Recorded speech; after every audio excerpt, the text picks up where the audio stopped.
ረመዳንን ለመቀበል እንደዚህ ተዘጋጅተናል። ሰላሙ አለይኩም ወራህመቱላሂ ወበረካቱ። ሻህሩ ሙባረክ። ዛሬ እንግዲህ እንደምታዩት ረመዳንን ለመቀበል እንደዚህ ተዘጋጅተናል። እንግዲህ ውድ ኢትዮጵያውያን ሁላችሁም መታችሁ ይህንን የተቀደሰ ወር ይህንን የረህመት ወር በጋራ እንድታሳልፉ ጥሪ እያቀረብኩኝ ነው። ኢንሻአላህ ከሩብ ቀን ረመዳን ከገባ ከሩብ ቀን ጀምሮ በየቀኑ 30ውን ቀን ባቡል ኸይር ኢፍጣር አለ። ከ8 ሰዓት በኋላ ቮለንተር ማገልገል የምትፈልጉ ሰዎች ወሩን ሙሉ ቮለንተር ያገለገለ ኢንሻአላህ ሰርቲፊኬት ይሰጣዋል።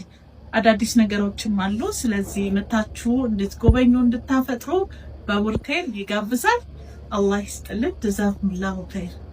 يا شهر الوحدة أهلا يا شهر القرآن أهلا يا شهر الغفران أهلا يا شهر التوبة